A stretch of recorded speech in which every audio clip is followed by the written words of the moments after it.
All right. Hello and welcome. Happy Monday.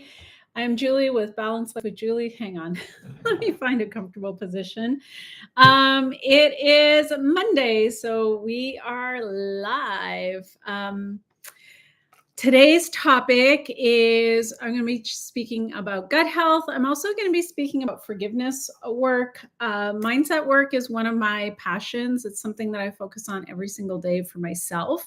And I do want to be able to share that with all of my different online communities. But let me start with gut health because this is something that I think that a lot of people struggle with. Hey, happy Monday. I've got some people on here live. So I think a lot of people struggle with gut health and are really confused about how to get their gut health on track. So we are more microorganism than we are human, and we are like 10 times more microorganism than we are human. And keeping our microbes, our gut microbiome, happy and healthy is a key part of overall health and well-being. And we don't just have microbes in our gut, we have microbes on our skin, we have microbes everywhere. And there is a symbiotic relationship that we have with all of these different microbes. And we do rely on them for our health and well-being. So it's said that all disease begins in the gut. And so having a healthy gut microbiome is key for having overall health and well-being in the body. Also important to note that most of our immune system is housed in our gut. 90% of the serotonin in our body is in our gut. 40% of the dopamine in our body is in our gut. So you can start to see why gut health is so important. There are a few things that are important to understand. What damages gut health and what does restoring gut health look like? So things that damage our gut health are a lot of the processed and the convenience foods that people quote unquote think are actually foods, but are not foods. I consider them to be non-foods. So processed foods, packaged foods, foods that have a lot of additives, preservatives, anything with foods that have additives, preservatives, pesticides, herbicides, things like glyphosate, which a lot of food is actually chemically sprayed with glyphosate as well. And things that people don't think about that actually also damage gut health are things like meat and dairy and processed meats and fish. Anything that is not food that our gut microbiome would ordinarily eat, that is going to damage your gut. Chemicals can also damage your gut. So that would include modern pharmaceuticals, whether it's antibiotics or taking an Advil every single day. Any pharmaceuticals you're on are going to impact your gut health in a negative way. I can't quite remember the exact, I think it's like something like 40% increase. Like if you go through one round of antibiotics, because it strips all the microbes in your gut and impacts your gut health in a negative way, in the following 6 months, you have something like a 40% increase chance of mood dysregulation or depression. So it's really important to understand all of the things that we're doing in our modern diet that is damaging to gut health. The microbes in your gut thrive on plants. And there's literally hundreds and hundreds of different varieties of microbes in your gut. And this is why it's really important to have a plant-strong diet that has a variety of fruits, vegetables, sprouts, different types of sprouted lentils and beans, ideally as well, because that is all food that the microbes in your gut eat. And that's what keeps them nourished and happy.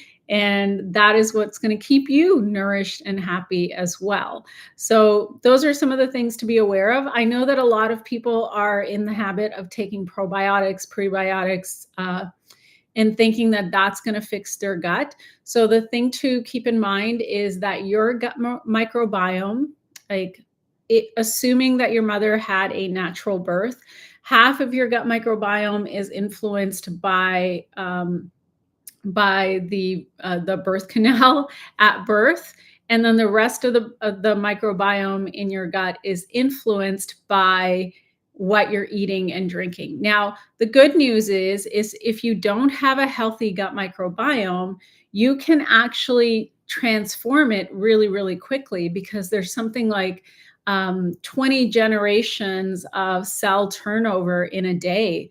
So just by starting to nourish your body properly, the microbes in your gut are going to start to turn over, and you're going to start to get rid of the unhealthy microbes and start to populate the healthy ones.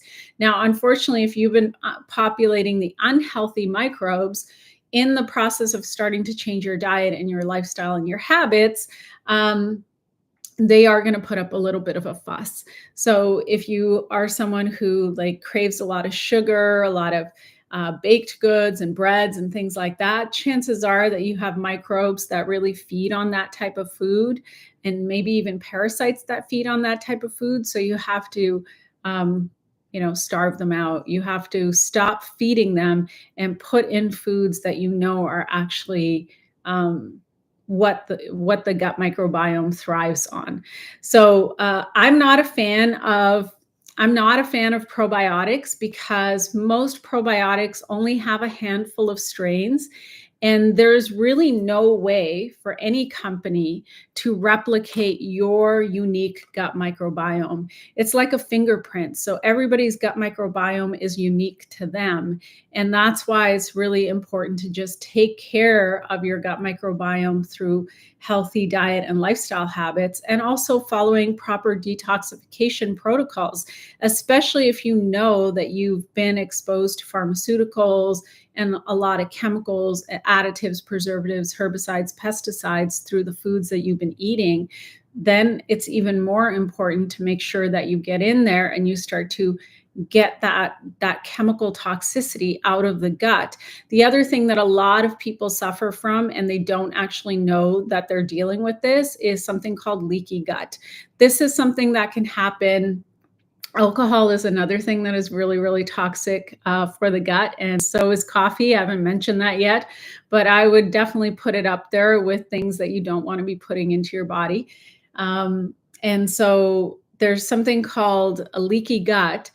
Leaky gut happens when the tight junctions of your gut start to separate because there's damage to the lining of the gut. And that can happen through exposure to pharmaceuticals, through alcohol, and also to something called glyphosate. Glyphosate is the active ingredient in Roundup. Roundup is what they spray on GMO crops. But here's the interesting thing about glyphosate. Even if you're someone who eats organic and you're like, you know what, Jules, I eat organic. I get, farm like stuff from my farmer and blah, blah, blah.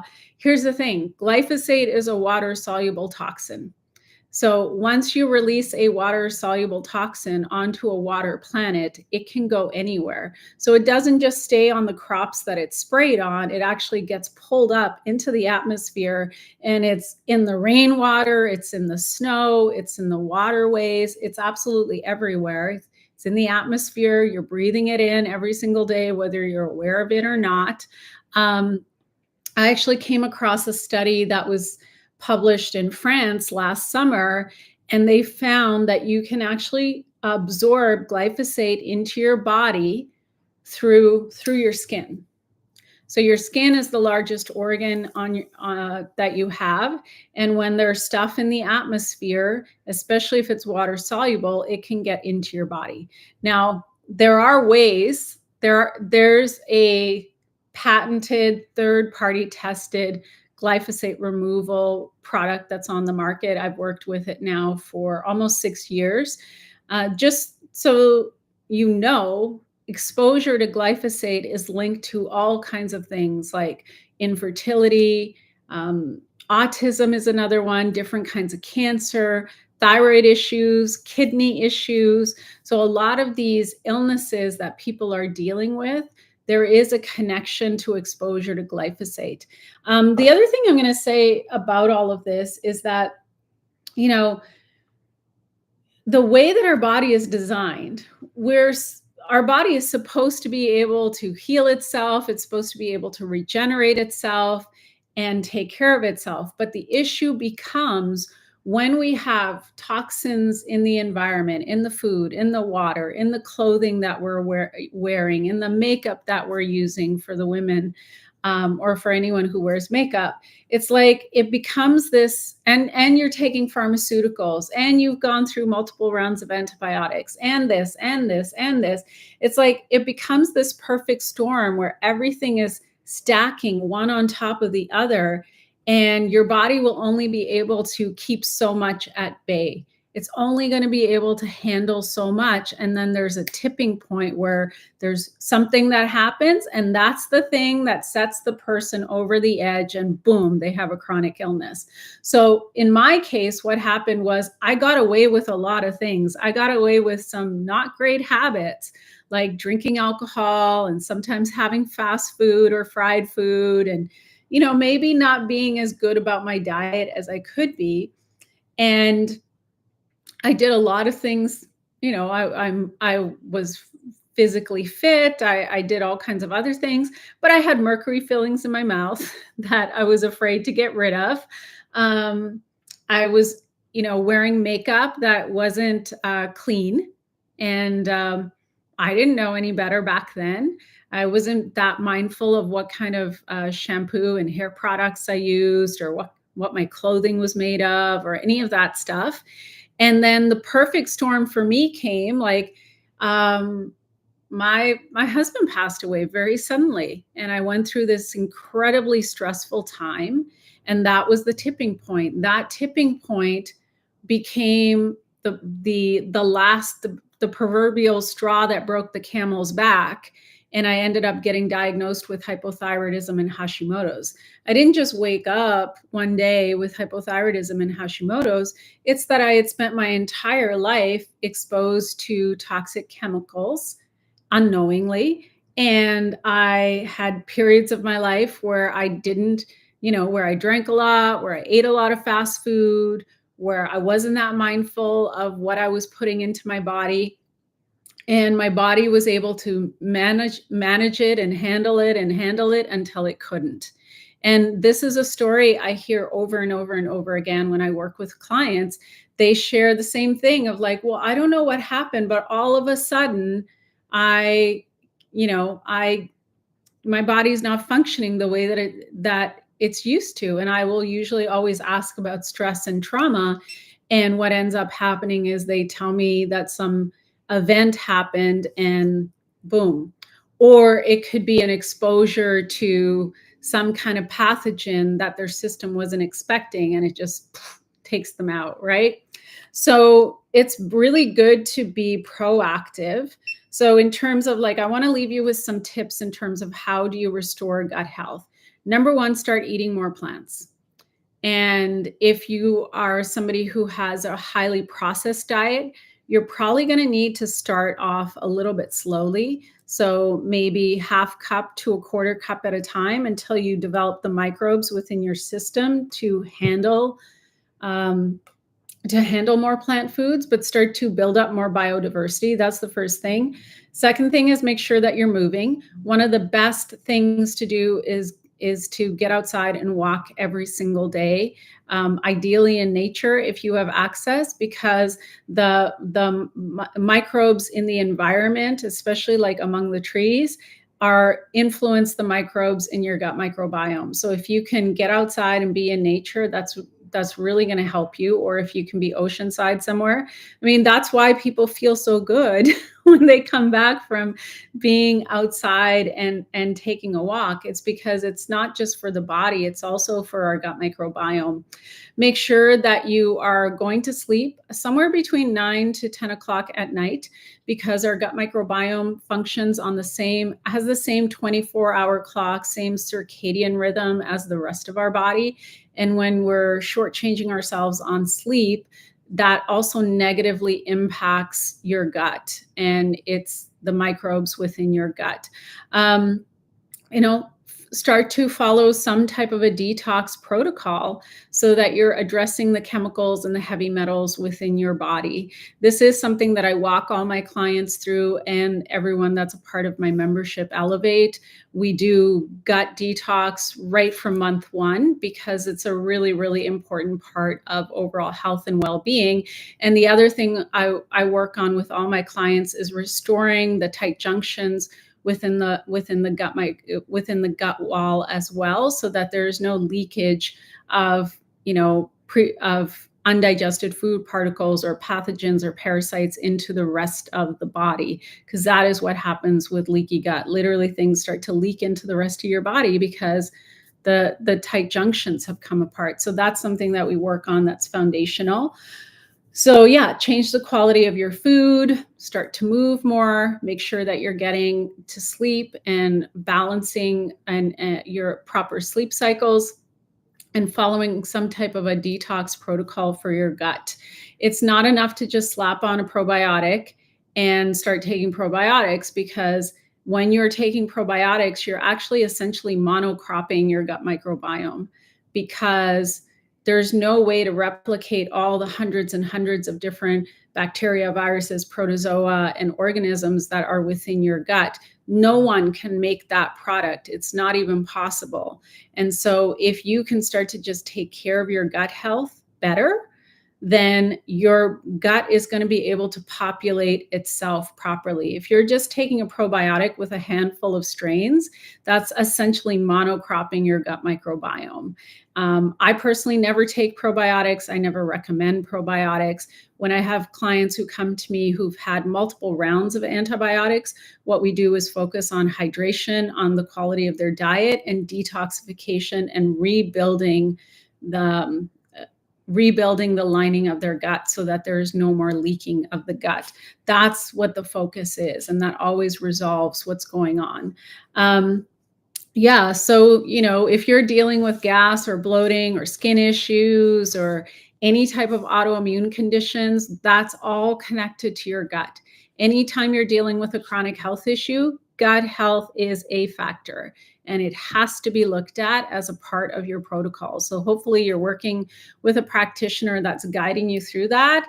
Otherwise, Lori, my glorious editor, has dropped the link to Elevate in the chat. So that's my monthly membership. It's amazing.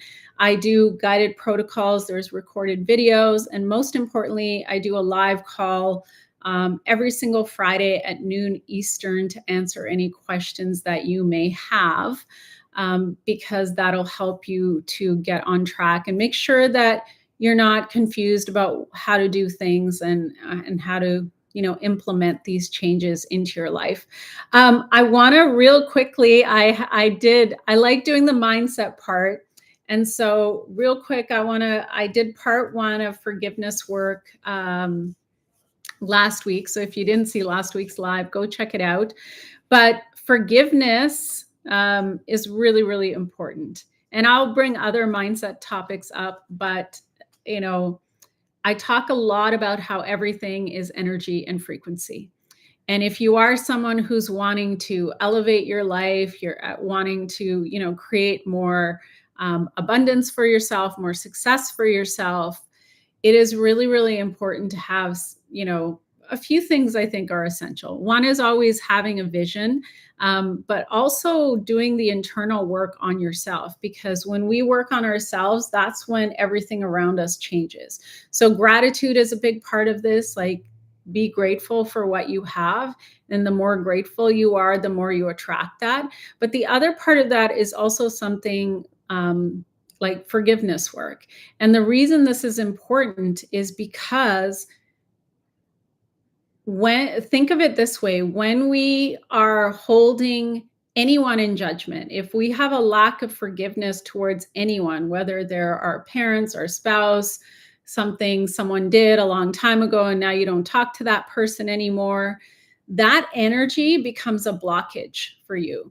And you can be doing all kinds of great things. And because there's this energetic block, whatever it is that you're trying to create is is going to be held back from you, because we live in an energy universe. Like attracts like, and you may not even be conscious of it. You may not even be thinking of this thing that happened 10 years ago, 20 years ago, and that person really ticked you off, and now you don't talk to them anymore. So, out of sight, out of mind. And unfortunately, from an energetic standpoint, it doesn't work like that, because that energy is still attached to you. And so the most powerful practice that you can start to do every day, and I do mean every day, is to practice forgiveness.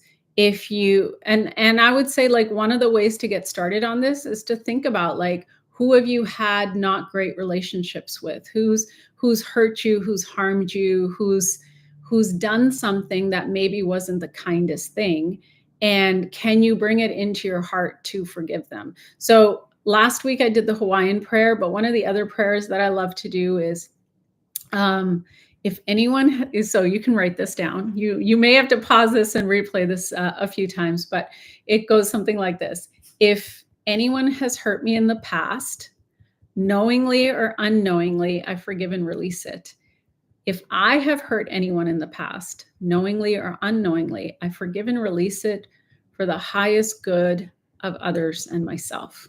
Right. So that's the, always like tapping on heart center. And this is actually a practice that I do. I've been doing it more. I've been doing it now morning and evening. And even sometimes, like, if in the middle of the day I think of someone, and they come across my field for some reason, I always think, oh, there's a reason why that person came up in my consciousness right this second. How do I feel about that person? And if there's any, maybe there was something that happened. So I'll share this. I saw someone that I used to work for, oh God, a long time ago. She came up on my Facebook feed this morning, and I haven't seen any of her posts in the longest time. And I was like, oh, interesting. And then as I was, like, reading her post, I thought, okay, when was the last time I spoke to her? I mean, we were always civil, but we didn't have the best relationship. So I just kind of silently just sent her some love. I just was like, oh, I hope she's doing well in life. I hope she's successful. I hope she's happy. And that's how we start to clear up the energy. Any blockages that we have within us is doing that forgiveness work. But also, if you want to go a step further, send that person good energy, because whatever it is that you're trying to manifest, we can't manifest abundance by wishing harm onto others. That's just not the universe. That's not how the universe works. Those are not spiritual. The spiritual laws are the spiritual laws. And you can't wish other people harm and want good for yourself. If you want good for yourself, you have to wish others well as well. And doesn't even matter what they did. I mean, yes, some people, I'm in the midst of writing a book, so you'll eventually read about the good, the bad, the ugly. So yes, I know that people are capable of doing awful, awful things. But that said, it's still in your best interest to forgive them, so that you can free yourself up energetically, and so that you can create what it is that you want to create in your life. You don't want to be a prisoner to something that happened 10 years ago, 15 years ago, or in your childhood, or, we get attached to these stories, and I get it. I get it. But the sooner you can release those stories and free yourself, the better you're going to feel, and the more you're going to be able to attract what it is that you truly desire. And I did not understand forgiveness work for the longest time. I remember when I first came across this concept, it was, I think, in Louise Hay's book, You Can Heal Your Life. And it actually made me mad. I was like, well, I wanted to hang on to my anger and my righteousness, because, oh, this person did this thing that wasn't right, and this person that did that thing that wasn't right. And ultimately, the only person I was holding back is myself. And I've really shifted my perspective on the importance of forgiving people. we don't know what their story is. We don't know what their karma or their dharma is in this life. And it's not for us to judge anyway. So, the more you can release judgment, resentment, ill will, hatred, the more you can let go of those negative emotions. And because it's all about frequencies. Like my my my chart for the map of consciousness is on on my office wall, but basically, like, the bottom of the barrel for frequencies and energy is right at the bottom is shame, and then it's shame, guilt, apathy, grief, fear, desire, anger. Like, those keep you stuck in a survival paradigm, and if you want to break out of that paradigm, you have to have the courage to do so by starting to do some of this work, like gratitude and forgiveness, and just making peace with it all. So I hope that helps in some way. I hope that you invite this practice into your life, because it is powerful, and you'll start to feel the shift within yourself. And that in itself is powerful, to not be in like a ball of rage, to start to step into a lighter, brighter version of yourself. Like, that is tremendously freeing. That in itself is powerful. But then what you will start to see is the world around you will start to shift. You're going to start to have, different kinds of conversations, different kinds of opportunities if you're looking for that kind of thing. And so many other powerful things will come of it. All right. So I hope this helps.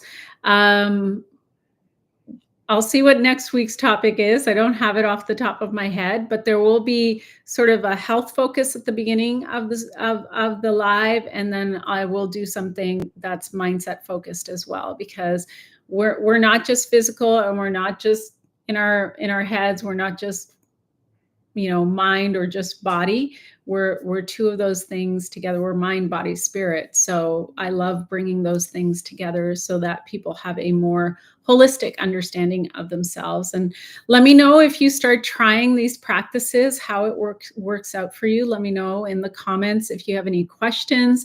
Of course, check out the membership if you are wanting more guidance and support on your health journey. And feel free to check some of the links out as well. I have a lot of great resources and tools that I utilize and like to share with others. And thank you so much for being here live today. And I will see you next Monday at 2:15. Bye for now.